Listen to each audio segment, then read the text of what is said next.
एक हालिया सर्वे के मुताबिक दुनिया में अब तक 4000 से ज़्यादा रिलीजन क्रॉस कर चुके हैं जो अपने डिफरेंट फेथ के मुताबिक बिलीव रखते हैं। बेसिकली टू टाइप के रिलीजन हैं, एक है मोनोथियस्टिक जबकि दूसरा है पॉलीथियस्टिक। मोनोथियस्टिक वो रिलीजन होते हैं जो एक खुदा को मानते हैं, जबकि पॉलीथियस्टिक वो रिलीजन है जिनके खुदाओं की कोई तादाद नहीं होती। आज हम इस वीडियो में कुछ ऐसे रिलीजन्स शेयर करते हैं जिनके फेथ और बिलीव एक जैसे हैं। वो कौन से ऐसे रिलीजन है जिनका बिलीव एक दूसरे से मिलता है, जानेंगे आज की इस वीडियो में। गुजारिश इतनी है, वीडियो को एंड तक ज़रूर देखें। हिंदुज़म, बुद्धिज़्म, जैनिज़्म और सिखिज़्म, इन चारों रिलीजन के नाम तो मुख्तलिफ हैं लेकिन काफ़ी हद तक सिमिलरिटी पाई जाती है। जैसे हिंदुज़म में कर्मा पे बिलीव किया जाता है। दरअसल कर्मा एक एक्शन यानी एक मूवमेंट है। कोई भी इंसान बुरा करे या अच्छा करे, उनकी डेली एक्टिविटी कर्मा के पास चली जाती है।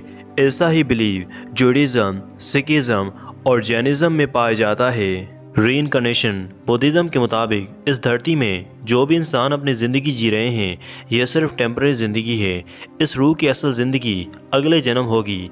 उनके मुताबिक हम फ़िलहाल संसार में जी रहे हैं। इस तरह हिंदुज़्म और जैनिज़्म भी बिलीव रखते हैं इंसान की रूह को बार बार मौत आती है और फिर वह दोबारा जन्म लेती है। धर्मा, ये एक बिलीव यानी अकीदा है जिसमें एक इंसान को लाइफ गुजारने का तरीका बताया गया है। जो भी इन असूलों को फॉलो करेगा वो अपने मज़हब का सच्चा और परहेजगार इंसान होगा। इस प्रोसेस को चारों रिलीजन फॉलो करते हैं। अहिंसा, बुद्धिज़्म, हिंदुज़्म और जैनिज़्म के बिलीव के मुताबिक अहिंसा एक अकीदा यानी बिलीव है। किसी भी जानदार चीज़ को नहीं मार सकते। जैसे मुसलमान कुर्बानी के लिए जानवर को ज़िबा करते हैं, लेकिन इनके अकीदे के मुताबिक ये एक गुनाह यानी सिन है। ये तीनों रिलीजन इनको सख्ती से फॉलो करते हैं। हिंदुज़्म और जैनिज़्म के लोग अपनी पूजा टेंपल में करते हैं, जबकि बुद्धिस्ट लोग अपनी इबादत गाह को विहारा कहते हैं, जिसे आप मंदिर ही कह सकते हैं। इन तीनों रिलीजन को पॉलीथियस्टिक रिलीजन कहा जाता है, जिसका मतलब है ज़्यादा खुदाओं को मानने वाले।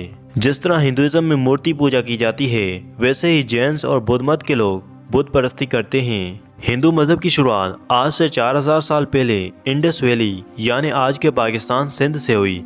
वैसे तो हिंदुज़्म में 33 मिलियन यानी 3 करोड़ से ज़्यादा खुदाओं का कॉन्सेप्ट है, लेकिन जो सबसे सुप्रीम गॉड यानी जिसके पास पूरी ताकत है उनको ब्राह्मण कहा जाता है। हिंदुज़्म में 4 सेक्ट्स यानी ग्रुप हैं जिनके नाम आपको स्क्रीन पर नज़र आ रहे होंगे। बुद्धिज़्म की शुरुआत आज से 2500 साल पहले इंडिया में हुई। इसका बिलीव सिद्धार्थ गौतम बुद्धा के गिर्द घूमता है। इनका मानना है सिद्धार्थ गौतम बुद्धा इस अर्थ के पहले इंसान थे जिसके हाथ में पावर और रहनुमाई थी। इस वजह से बुद्ध मत में खुदा का कोई कॉन्सेप्ट मौजूद नहीं। सिद्धार्थ गौतम बुद्धा ही इनके लिए सब कुछ हैं। जिस तरह इस्लाम, क्रिश्चियनिटी और जूडाइज़्म में एक खुदा को माना जाता है, लेकिन जैनिज़्म में ऐसा कुछ भी नहीं है। क्रिएटर यानी गॉड नामी कोई चीज़ भी नहीं है। पूजा के लिए लामहदूद गॉड्स हैं। जैनिज़्म की शुरुआत आज से 2500 साल पहले इंडिया की बिहार स्टेट से हुई, जिनके फाउंडर का नाम ऋषभ नाथ था। सिखिज़्म, ये एक मोनोथियस्टिक मज़हब है यानी एक खुदा को मानने वाला। सिख मज़हब की शुरुआत आज से 500 साल पहले इंडियन पंजाब से हुई। सिखिज़्म में वाहे गुरु को खुदा का दर्जा हासिल है और गुरु नानक देव जी सिखिज़्म के फाउंडर यानी पहले गुरु थे। मोनोथियस्टिक रिलीजन, एक खुदा को मानने वाले मज़ाहिब। दुनिया के वो 3 मज़ाहिब जिनको इब्राहिमिक रिलीजन कहा जाता है, इस्लाम, क्रिश्चियनिटी और जूडाइज़्म। तीनों रिलीजन प्रॉफिट इब्राहिम को नबी मानते हैं। इस वजह से इनको इब्राहिमिक रिलीजन कहा जाता है। ये रिलीजन्स एक खुदावन को मानते हैं, लेकिन इनके बिलीव में कुछ फ़र्क है। यहूदियों का अलग अकीदा है, ईसाइयों का अलग, जबकि इस्लाम इन दोनों से काफ़ी अलग है। इस आयत के मुताबिक जीसस यानी प्रॉफिट ईसा नौज़बिल्ला खुदा के बेटे और नबी थे। उनके पास बड़े बड़े मौज़ात थे, लेकिन यहूदी प्रॉफिट ईसा को नहीं मानते, उनके वजूद से ही इनकार करते हैं। और इस्लाम में प्रॉफिट ईसा को बड़ा दर्जा हासिल है। मुसलमानों के आखिरी नबी से पहले हज़रत ईसा खुदा के नबी थे, जिसको ज़िंदा आसमानों पर उठाया गया और क़यामत से पहले एक बार फिर इनको ज़िंदा किया जाएगा। यहूदी ये खुदा को यहोवा के नाम से पुकारते हैं। इनका मानना है खुदा एक है और प्रॉफिट मूसा उनके खास बंदे थे।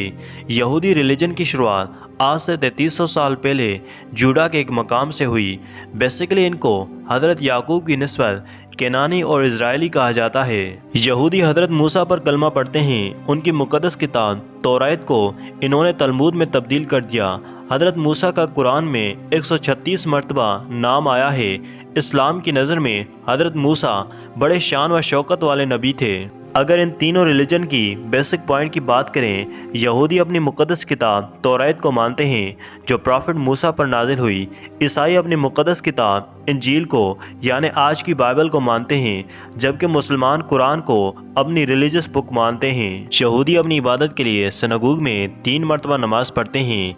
ईसाई चर्च में 7 दफ़ा नमाज़ पढ़ते हैं, जबकि मुसलमान 5 मरतबा नमाज अदा करते हैं। यरूशलेम शहर इन तीनों मज़ाहब के लिए होली सिटी माना जाता है। काबे से पहले मुसलमानों का किबला अव्वल यानी नमाज की फर्स्ट डायरेक्शन मस्जिद अल अक्सा थी। इसी जगह मुसलमानों के नबी मेराज पर गए थे।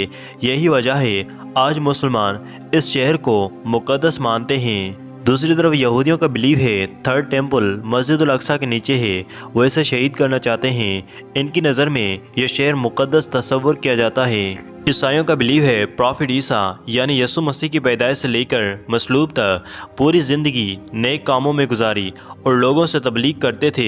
ये शहर ईसाइयों के लिए भी उतना मुक़द्दस है जितना यहूदियों और मुसलमानों के लिए है। दोस्तों, आज की वीडियो में आपको मालूम हो गया होगा इन मज़ाहिब का बिलीव और थॉट्स एक दूसरे से कितने मिलते जुलते हैं। आपका किस मज़हब से ताल्लुक़ है, कमेंट सेक्शन में अपनी राय ज़रूर दें। और आखिर में गुजारिश है वीडियो को लाइक करना ना भूलें।